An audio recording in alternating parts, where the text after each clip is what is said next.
Vous êtes sur Cam News 24 et Hit FM 103. Mesdames et messieurs, bienvenue à cette nouvelle édition de la revue de presse.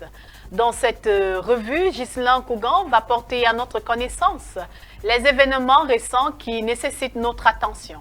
Ghislain. Challenge Hebdo pour démarrer contentieux préélectoral. Plus de 30 requêtes sur la table. Plusieurs recalés d'Elecam tentent un barreau d'honneur au Conseil constitutionnel. Issa Tiroma milite pour Maurice Kamto, pages 3 et 5 de Challenge Hebdo. Toujours avec Challenge Hebdo présidentiel 2025, le syndicat des journalistes condamne les atteintes à la liberté de la presse. Le SNJC n'apprécie pas les entraves perpétrées ces derniers jours à l'endroit des médias à Douala, page 2. Port autonome de Douala, le nouveau terminal va générer plus de 100 milliards de francs CFA sur 25 ans. La livraison du premier quai est attendue pour 2028 avec 4000 emplois directs et indirects créés, page 6 de Challenge Hebdo. Dernière heure, Robert Kona saisit le Conseil constitutionnel pour bloquer Cabral-Libye à la page 4 de Challenge Hebdo. Le tri hebdomadaire Dicalo, après le rejet de leur candidature, lueur d'espoir pour les recalés. La saisine du Conseil constitutionnel leur reste la seule issue possible de participer à l'élection présidentielle du 12 octobre 2025. C'est reparti pour un autre feuilleton judiciaire, pages 2 et 4 du tri hebdomadaire Dicalo. Toujours avec Dicalo, résultat du DCI 2025, la mise en garde du DCI Board contre les rumeurs et l'arnaque, page 6. Piratage du site du Minat, les autorités promettent des sanctions sévères contre les auteurs à la page 5 du tri hebdomadaire Dicalo. La purge continue, pluie de suspension de hauts dirigeants à la Fédération camerounaise de football, FECAFoot, page 2 du tri hebdomadaire Dicalo. Expression politique présidentielle 2025, 13 candidats éligibles selon Elecam. Le point bi-hebdo à la une. Bilan politique de Biya, Bello Bouba, Issa Tiroma Bakari, comptable, nous fait-on savoir. Cameroun, tourisme, industrie, malade peut-on lire dans les colonnes du journal Le Point bi-hebdo. 1-0 à la une, Adja, la boîte noire, peut-on lire. Mutation, Adjawa, la gâchette de la République. Sur les traces d'un ouragan viral aussi craint que commandité qui souffle sur le sérail camerounais, particulièrement chatouilleux en cette veille de présidentielle, page 5 du quotidien Mutation. Présidentielle 2025, l'allée qui est un rempart, page 8.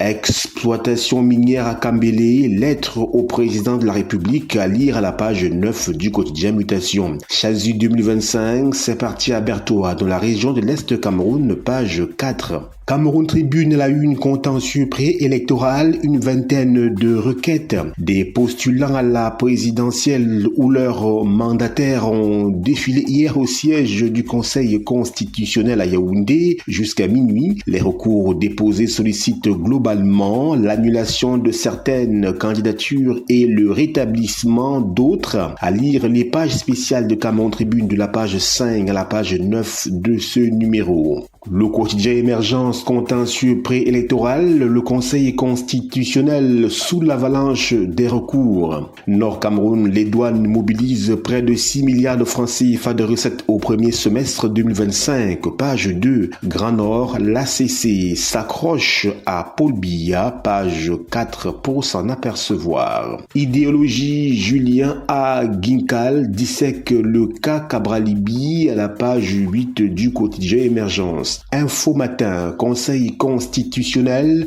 pourquoi Robert Kona va perdre face à Cabral-Libye? Eh bien, direction page 3 de ce journal. Écho du Noun à la une, hôpital de district de Fumbot pose de la première pierre du bloc maternité et pédiatrie. Réalité plus la une, festival du peuple Sara organisé par le mouvement socio-culturel Lonoji. Les Saras du monde entier ont fait fort à Garoua dans la région du Nord. L'œil du Sahel à la une, Banque mondiale, 12,6 millions de Camerounais vivent avec moins de 2000 francs CFA par jour. À page 6 et 7 du journal L'œil du Sahel. Marois, pont de Pala, les travaux à l'arrêt depuis plus d'un an. Page 3. Extrême Nord, le trafic d'armes, une poudrière à ciel ouvert. Page 2. Ngaoundéré, la route du marché de Bantaï, impraticable. Page 2 du journal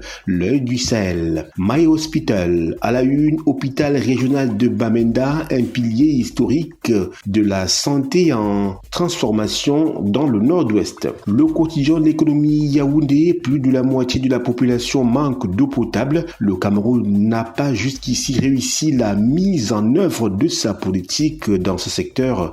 Page 3 du quotidien de l'économie. Éco-santé à la une, pour que donner la vie ne coûte plus la vie en Afrique, la SFAC digitalise la santé maternelle. Hépatite virale, le Cameroun au pied du mur face à des chiffres alarmants et l'impératif d'élimination, c'est à lire à la page 4 du journal Éco-santé. Forum libre à la une, développement des activités du port autonome de Douala, construction d'une zone industrielle-portuaire et d'un terminal mixte vraquier. Info plus santé à la une, préparation et riposte aux épidémies, l'engagement communautaire à rude épreuve, nous fait-on savoir. À la page 7, lutte contre les hépatites, la prévention par la vaccination. Page 7 également. Le citoyen à la une présidentielle 2025, terminé pour les recours. Transport urbain, le projet de transport rapide par bus relancé à la page 8 du journal Le Citoyen. L'actualité à la une, autonomisation des femmes. Jikanzie offre du matériel agricole à Fouman dans la région de l'Ouest Cameroun. Le journal Le Drapeau au site aurifère de Kambélé, un projet national pris en otage, grosse interrogation. Une correspondance surprise attribuée à la présidence bouleverse le processus d'exploitation du site d'or de Kambélé, réservant d'office le site aux artisans riverains au détriment de la société Japs à venir en phase de finalisation de convention avec l'État. Une décision controversée qui interpelle sur le respect du code minier et sur les influences occultes qui parasite le secteur, page 9 du journal Le Drapeau. Dargala Tokombéré, la route avance malgré les intempéries, page 8 du journal Le Drapeau. La missive à la une, élection présidentielle 2025, douche froide sur l'Humanidème en déclarant son candidat non partant pour le scrutin du 12 octobre 2025. Et l'ECAM a soumis les ambitions de cette formation politique